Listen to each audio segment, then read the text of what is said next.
दूसरे ससुराल चली जा। अंकिता अपनी सहेली के घर आई हुई थी। अरे ले अनीता, चाय पी। अरे थैंक यू यार। अच्छा अंकिता, ये बता, बहुत देर से देख रही हूँ तू मेरे साथ ही बैठी हुई है। क्या हुआ, घर में आज काम नहीं है क्या? हाँ, वो हफ्ते में 1-2 बार मेरी सासू माँ खाना बना देती है। क्या, तेरी सासू माँ खाना बनाती है? हाँ और क्या, इसमें चौंकने वाली कौन सी बात है? जमाना बदल चुका है अनीता, अब सास और बहू भी फ्रेंड की तरह रहती है। और ये बात तो सच है, मैं तो अपनी सास को खाना बनाने के लिए मना करती हूँ, लेकिन वो मुझसे जबरदस्ती करने लगती है और बोलती है कि अगर वो ऐसे ही बैठ बैठ कर खाती रही तो उनके हाथ पांव जम जाएंगे। हाँ और क्या, अगर दिन भर में 1-2 काम कर भी दिया तो कौन सी बड़ी बात हो गई, उनके ही हाथ की तो एक्सरसाइज हो जाएगी। हाँ वो तो है। अंकिता, तू तो बड़ी लकी है कि तेरी सासू माँ तेरा काम कर देती है। एक तो मेरी सास है जो दिन भर सोफे में बैठकर बस टीवी देखती रहती है। अरे आराम करते नहीं थकती है यार मेरी सास। वही तो, अरे बैठे बैठे कुछ सब्जियां वगैरह काट दे या चावल बीन दे, छोटे मोटे काम तो कर ही सकती है ना तेरी सासू माँ। अरे क्या बताऊं, कुछ नहीं करती है यार वो। उनका मानना है कि बहू के घर आने पर सास की सारी ड्यूटी खत्म हो जाती है। हाँ यार, कुछ लोग आराम करते नहीं थकते। अच्छा, और तेरी देवरानी कैसी है? अब तो वो तुझे रसोई के काम में हाथ बटाती है ना? अरे यार, किस मनहूस का नाम ले लिया अंकिता तूने। वो तो मेरी सासू माँ की फेवरेट है। क्यों, बिल्कुल काम नहीं करती है क्या? हाँ, काम करती तो है, लेकिन बिल्कुल न के बराबर ही समझ ले। अरे वो एक काम लेकर बैठ जाएगी तो करीब 1 घंटा तो लगा ही देगी, लेकिन मेरी सासू माँ को वही पसंद है, उसकी तारीफ ज्यादा करती है वो। परसों उसने पाव भाजी बनाई थी। अरे पाव भाजी बनाने में मैडम ने पूरे 3 घंटे लगा दिए, लेकिन सासू माँ ने उसे कुछ भी नहीं बोला, बल्कि उल्टा उसकी तारीफ की। मुझे तो उसकी पाव भाजी बिल्कुल भी अच्छी नहीं लगी थी। मैंने तो उसके मुंह पर बोल दिया कि इसमें मक्खन ज्यादा पड़ गया है। अरे अनीता, तू यही तो गलती कर देती है, तू ज्यादा बोल देती है तो तेरी सासू माँ समझती है कि तू बुरी है। ज्यादा मत बोला करना। अरे अब क्या करे, ससुराल में तो यही होता है, ज्यादा बोलने वालों को हमेशा बुरा ही समझा जाता है ना। अरे अंकिता, मुझे कोई फर्क नहीं पड़ता, मुझे ये लोग बुरा समझे या अच्छा समझे, मैं तो अपना काम करूंगी और जो मन में आए वो बोलती रहूंगी। हाँ, अरे कौन सा यह लोग मेरी सुनते हैं भला। तू भी ना एक बात नहीं समझती है। अरे अंकिता, अब तू चुप रह, तू भी ना कहाँ मेरे ससुराल वालों की बात लेकर बैठ गई है। अच्छा ये बता कि वो हमारी क्लासमेट प्रिया और उसके पति का कुछ गड़बड़ चल रहा है, मैंने सुना है। अरे हाँ यार, दोनों के बीच में तो कुछ भी ठीक नहीं चल रहा है, और सुना है कि ये दोनों सहेलियां खूब गप्पे लड़ाती है। तभी शाम होती है और अनीता अपने घर पहुंचती है। सासू माँ, आज खाने में क्या बनाऊं? अरे जो बनाना है बना लो। देख लो इनको, घर आने में थोड़ी देर क्या हो गई तो मुंह फुलाकर बैठ गई। और एक अंकिता की सासू माँ को देखो, बिल्कुल उसकी फ्रेंड की तरह है। और एक ये है। अरे अब यहाँ खड़ी खड़ी क्या सोच रही हो, जाओ और जल्दी से खाना बनाओ, वैसे ही 7:30 बज चुके हैं। जी सासू माँ। इसके बाद अनीता रसोई में जाती है और खाना बनाने की तैयारियां करने लगती है। 21 मिनट हो गए हैं, महारानी अभी तक आटा नहीं गूंथ पाई है। अरे देवरानी जी, आटा गूंथ गया हो तो जरा जल्दी दे दीजिए, वरना आज इन लोगों को खाना नहीं मिलेगा। क्या मतलब है आपका? मतलब ये है कि सब्जी तो मैंने बनाकर रेडी कर दी है, अब बस रोटी बनानी बाकी रह गई है। रोटी बनाने में टाइम लगता है, इसलिए कह रही हूँ कि जल्दी आटा दे दो तो रोटी जल्दी बन जाए। वैसे ही 8:45 हो गए हैं और सब 9 बजे तक खाना खा लेते हैं। जेठानी जी, ये बात तो आपको पहले सोचना चाहिए था ना, जब आप बाहर घूम रही थी। मंजरी, जुबान संभाल कर बात करो, मैं तुम्हारी जेठानी हूँ, समझी? अरे अगर आप मेरी जेठानी है तो क्या आपको लाइसेंस मिल गया है मेरी बेइज्जती करने का? अरे मैं तुम्हारी कोई बेइज्जती नहीं कर रही हूँ, मैं तो बस तुम्हारी जेठानी होने के नाते समझा रही हूँ कि थोड़ा काम जल्दी किया करो। हाँ तो जेठानी जी, मैं आपको बता दूं कि मैं काम ऐसे ही करती हूँ, ठीक है? आपकी तरह जल्दबाजी में खराब काम नहीं करती मैं, धीरे धीरे काम करती हूँ लेकिन बिल्कुल अच्छे से करती हूँ। अच्छा, तो मैंने क्या काम खराब किया है, बता जरा। अरे आप जब भी आटा गूंथती है तो आटा सही से नहीं गूंथती है, जिसकी वजह से रोटियां काफी सख्त बनती है और फूलती भी नहीं। हाँ, लेकिन जब मैं रोटियां बनाती हूँ तब घर के सभी लोग ज्यादा रोटियां खाते हैं और जब तुम बनाती हो तो बहुत सारी रोटियां बच जाती है। ये मत भूलो कि मैंने रसोई में तुमसे ज्यादा समय बिताया है। यही तो बात मुझे समझ नहीं आती, आपने इतना समय लिया है तब भी ऐसा खाना बनाती है। Oh my God. ज्यादा बकवास करने की जरूरत नहीं है, अगर काम करने का मन नहीं करता तो पहले ही बता दिया करो ताकि मैं ही फटाफट सारा काम कर दूं। अरे हाँ, जल्दी जल्दी करेंगी बड़ा। अरे तुम दोनों देवरानी जेठानी क्यों लड़ रही हो? माँ जी, अपनी छोटी बहू को समझाइए कि अपनी जेठानी से तमीज से बात करे। अरे मंजरी, क्या हो गया, क्यों लड़ रही हो तुम अपनी जेठानी से? अरे सासू माँ, आपको पता नहीं कि जेठानी जी हमेशा मुझे टॉन्ट मारती रहती है, मैं परेशान हो गई हूँ इनसे। अनीता, तुम ऐसा क्यों करती हो? ये बात तो सच है, मैंने देखा है तुम हमेशा सबको कुछ ना कुछ बोलती रहती हो, किसी का मूड अच्छा भी होगा तो खराब कर देती हो। हाँ हाँ, अपनी छोटी बहू का ही साइड लीजिए आप, ये तो आपकी फेवरेट बहू है ना, यही तो घर का सारा काम करती है और आपकी खूब सेवा करती है। सासू माँ, आपको ये तो दिख गया कि मैं सबको कुछ ना कुछ बोलती रहती हूँ, लेकिन आप सिर्फ मुझे ही बात बात पर टोकती रहती है, वो आपको नहीं दिखता? बहू, मैं तुम्हारी सासू माँ हूँ, इसलिए मेरा हक है कि मैं तुम्हें तुम्हारी गलतियों पर समझाऊं। हाँ सासू माँ, हमेशा सारी गलतियां तो मेरी ही होती है, ये तो कुछ करती ही कहाँ है। बाकियों की सासू माँ को देखो, अपनी बहू को कितना सपोर्ट करती है, सहेली की तरह रहती है और तो और हर काम में अपनी बहू का हाथ भी बटाती है। एक आप है जिसे अपनी बहू की कद्र ही नहीं है। आज इस घर में बहुत लड़ाइयाँ होती है।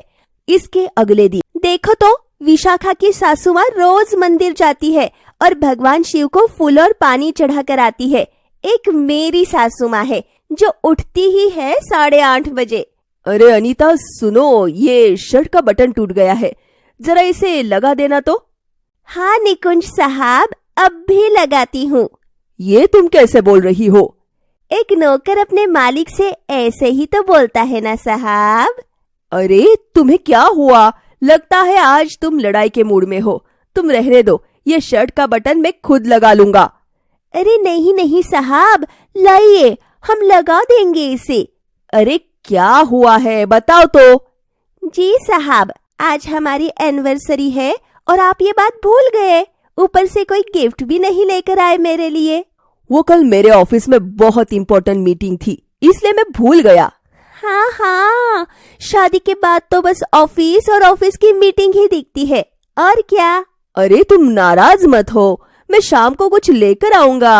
अरे उस गिफ्ट का क्या मतलब, जब मांगने पर मिले। आप एक तो ना मेरे लिए कुछ लेकर आए और ऊपर से ये भी भूल गए कि आज हमारी वेडिंग एनिवर्सरी है। वैसे तो आप मुझे कोई गिफ्ट वगैरह देते नहीं है, लेकिन कम से कम आज के दिन तो ले लेते। आपको पता है सोनिया का हस्बैंड उसको कितने सारे तोहफे देता है, हर महीने कुछ ना कुछ लेकर आता है उसके लिए, और एक आप है। ओफो, अब तुम कितना बोल रही हो, एक पत्नी होने के नाते अपने पति का प्रॉब्लम नहीं समझ सकती क्या तुम? बग बग करती जा रही हो तब से, चुप भी हो जाओ। हाँ हाँ, मेरी तो क्या ही औकात है, कुछ बोलती हूँ तो सबको मिर्ची लगने लगती है। देखो, अभी मैं ऑफिस के एक इम्पोर्टेंट मीटिंग के लिए जा रहा हूँ, इसलिए मैं अपना मूड खराब नहीं करना चाहता। ये कहकर निकुंज चला जाता है। उसकी थोड़ी देर बाद ही अनीता अपनी सासू माँ के पास जाती है, जो टीवी में भगवान की कथा सुन रही थी। सासू माँ, आप कथा तो दिन भर सुनती रहती है, लेकिन कभी आपको पूजा करते हुए या मंदिर जाते नहीं देखा। आपने विशाखा और ज्योति की सासू माँ को देखा है? दोनों रोज मंदिर जाती है और शिव जी को पानी चढ़ा कर आती है। हाँ बहू, अब तो तुझे दूसरों की ही सास अच्छी लगेंगी, लेकिन तू ये मत भूल कि दूर के ढोल सुहाने होते हैं। सासू माँ, वो तो है, लेकिन जो भी बोलो, दोनों की सास बहुत अच्छी है। मतलब वो दोनों दिन भर तो टीवी के सामने नहीं बैठी रहती होंगी ना। तो तू क्या चाहती है? तू आराम करे और मैं काम करूं? अरे नहीं सासू माँ, मैंने ऐसा कब कहा? मैं तो बस यही कह रही थी कि आप ना थोड़ा अपना हाथ पैर चलाया कीजिए, नहीं तो हाथ पैर जाम हो जाएंगे। बहू, तुझे तो बात करने की एक पैसे की भी तमीज नहीं है। तेरे माता पिता ने तुझे यही सिखाया है क्या? अरे माँ जी, मेरे बारे में जो बोलना है बोल लीजिए, लेकिन मेरे माता पिता के बारे में कुछ मत बोलिएगा। हाँ, ऐसे तो मैं भी कह सकती हूँ कि आपके माँ बाप ने आपको क्या सिखाया है? दूसरों की कमियां निकालना। दीदी, आप माँ जी से कैसे बात कर रही है? आपको तमीज नहीं है क्या? लो, आ गई चमची। जेठानी जी, तमीज से बात करिए। इस तरह आज बहुत बहस होती है। तभी शाम के समय अनीता की चाची की लड़की अपने पति के साथ आती है, जिसकी हाल ही में शादी हुई थी। अच्छा सोनिया, और बता, तेरा तेरे ससुराल वालों के साथ जमता है ना? अरे दीदी, मैं आपको बस वही बताने वाली थी। आपको पता है, शादी से पहले मैं सोचती थी कि पता नहीं मेरे ससुराल वाले कैसे होंगे, कहीं मुझे छोटी छोटी बातों पर टोकेंगे तो नहीं, और न जाने मैं क्या क्या सोच रही थी। लेकिन शादी के बाद मेरी सारी सोच गलत साबित हो गई, जब मुझे पता चला कि मेरे ससुराल वाले तो बहुत ही अच्छे हैं, और मेरी सासू माँ, ओ माय गॉड, वो तो बहुत बहुत अच्छी है। अच्छा, यह तो बहुत ही अच्छी बात है। अच्छा, वो गाड़ी चाचा ने गिफ्ट करी है ना? नहीं नहीं, पापा ने मेरी शादी में जो गाड़ी हमें दी है उसका कलर भी यही है, लेकिन वो वाली गाड़ी थोड़ी छोटी है। यह गाड़ी तो मेरे पतिदेव ने ली है अभी। अच्छा?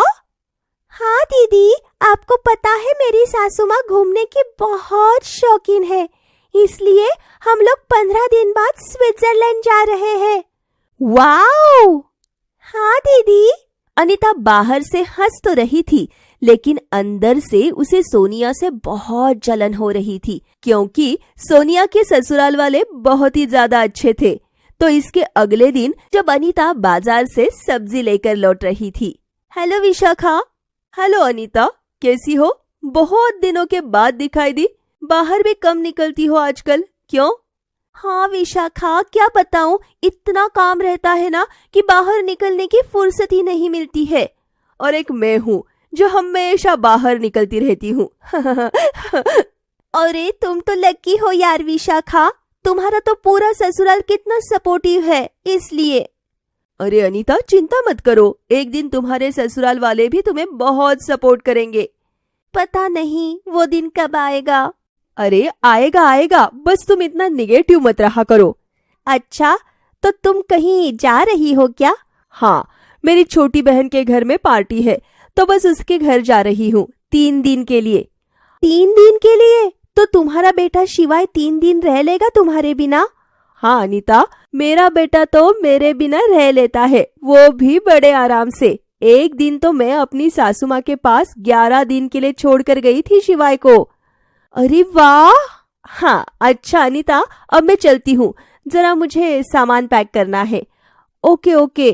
पड़ोसी विशाखा अपने घर के अंदर चली जाती है। क्या बात है, विशाखा तो बड़ी लकी है, सासू माँ भी इतनी अच्छी मिल गई है, पति भी अच्छा मिल गया है, और तो और बच्चा भी बड़ा समझदार है। बताओ। अनीता अब इन सब बातों से बहुत परेशान हो जाती है। उसे ऐसा लगता है कि सिर्फ उसके ससुराल वाले ही बुरे हैं, इसलिए अब वह अपने ससुराल वालों को बात बात पर और भी ज्यादा कुछ ना कुछ बोलने लग गई थी। वहीं अब तो वह अपने बेटे का कंपैरिजन भी विशाखा के बेटे से करने लगी थी और उसे डांट भी लगाने लगी थी। हमारी गाड़ी इतनी पुरानी हो गई है, कम से कम इसे तो बदलवा दो। मेरी चचेरी बहन सोनिया के पति की गाड़ी देखी कितनी बड़ी है। हाँ, तो उसी की गाड़ी में घूमने जाया करो ना। आप मुझे कभी भी सीधे मुंह जवाब क्यों नहीं देते हैं? हमेशा उल्टा ही जवाब क्यों देते हैं, जिससे मेरा खून खोल जाता है? अरे जिस तरह से तुम मेरे परिवार वालों के साथ व्यवहार करती हो ना, वह सब देखकर मेरा भी खून खोलता है।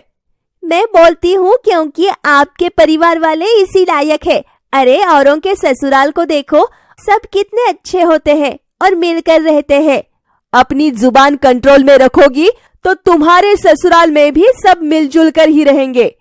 हाँ हाँ, मैं ही बस अपनी जुबान कंट्रोल करके रखूं और बाकी लोग जो मन में आए वो बोलते रहे मुझे। अरे मंजीरी को कुछ क्यों नहीं बोलते हैं आप? और सासू माँ को कुछ कहने की बस की बात है ही नहीं आपकी। उन दोनों को कुछ कहने की जरूरत भी नहीं है। हाँ हाँ, और क्या सोचा था कि शादी के बाद ससुराल में साथ देने वाला मेरा पति ही होगा, लेकिन वो भी ना हो सका। अरे सोनिया, विशाखा और अंकिता के पति को देखो कितने अच्छे हैं। उनका तो पूरा ससुराल ही अच्छा है, एक मैं ही बदनसीब हूँ। कहाँ फंस गई, हे भगवान। अनीता, बहुत हो गया। वही दूसरी ओर बाकी परिवार के सदस्य इन दोनों की लड़ाइयाँ सुन रहे थे। अरे अब पानी सर के ऊपर जा चुका है, कुछ ना कुछ तो करना होगा अब। तभी इसके कुछ दिन बाद, माँ जी मैं अपने मायके जा रही हूँ, मेरी भाभी के लड़के का जन्मदिन है तो भाभी मुझे बुला रही है। जाओ आराम से जाना। अनीता मायके पहुँचती है। वहाँ पहुँचकर वह देखती है कि उसकी माँ अपनी बहू के कामों में हाथ बटा रही है। माँ, भाभी कर तो लेंगी, आप क्यों कर रही हो? अरे नहीं बेटा, अभी कृष्णा छोटा है, इसीलिए तेरी भाभी को बहुत काम हो जाता है ना। माँ, ये तो है, आप कितनी अच्छी सास है जो अपनी बहू के बारे में इतना सोचती है। अच्छा ननन जी, खाना लग गया है, खाना खा लीजिए। हाँ भाभी। अगले दिन, माँ जी ये दवाई पी लीजिए। लेकिन माँ को इतनी खांसी आ क्यों रही है भाभी? अरे ननन जी, हमारे घर में आपकी तरह आरओ कहाँ लगा है, यही हैंडपंप का पानी पीते हैं हम लोग, इसी वजह से माँ जी को खांसी होती है। अरे और क्या ननन जी, हमने तो आपके भाई से कितनी बार बोला, लेकिन वह मेरी बात सुनते ही कहाँ है।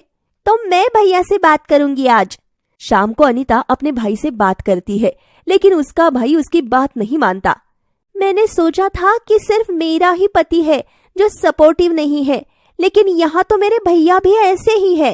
तो अगले दिन जब पड़ोस में किसी की शादी थी, ननन जी माँ जी को देखिए, मैंने माँ जी को कितनी बार कहा कि वो वाली साड़ी ना पहने। अरे वो साड़ी कितनी बेकार लग रही है, देखिए ना। माँ जी भी ना बहुत जिद्दी है। हाँ, अरे ये हमेशा ही ऐसा करती है।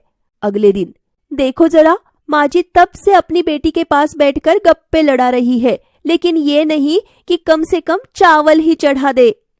उसी वक्त अनीता चाय बनाने के लिए किचन में आई हुई थी, जो अपनी भाभी की बात सुन लेती है। तभी इसके 3 दिन बाद जब रात हो रही थी, भाभी रात के 1 बजे किससे बात कर रही है? अरे मेरी बहना, क्या बताओ तुझे, क्या गरीब ससुराल में पड़ गई मैं तो। ना घर पे सोफा है, ना वॉशिंग मशीन है, ना ही एसी।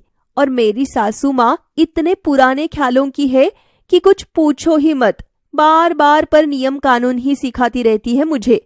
अरे माँ इतनी अच्छी है और भाभी को अपनी बेटी के समान मानती है, और यह है जो मेरी माँ के बारे में ऐसे बोल रही है। तब अगले दिन अनीता अपनी माँ को सारी बात बताती है, लेकिन उसकी माँ उस पर यकीन नहीं करती। अरे नहीं बेटा, ऐसे मत बोल, तेरी भाभी बहुत अच्छी है। लेकिन माँ। तभी इसी बीच जब मालती फिर से अपने ससुराल वालों की बुराई किसी से कर रही थी, भाभी बहुत हुआ, मेरे परिवार वाले आपको इतना अच्छा मानते हैं, आपको इतना सपोर्ट करते हैं, लेकिन तब भी आप मेरे परिवार वालों की इतनी कमियां निकाल रही है। अरे देखो तो भला, ये सब बोल कौन रहा है?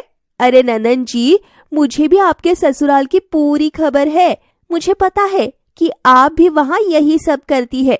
बताइए, सच है ना ये? आप करे तो सही, और हम करें तो गलत।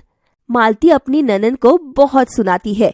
इसके कुछ देर बाद, बात तो सही है भाभी की, मैंने भी अपने ससुराल वालों के साथ सही नहीं किया। दूसरी ओर, माँ जी, अच्छा हुआ कि ननद की सासू माँ ने हमें कॉल करके सब बता दिया था, तभी तो हम ननद जी को सुधार सके। और आपने देखा कि इस तरह अनीता के अकल ठिकाने आ गए थे।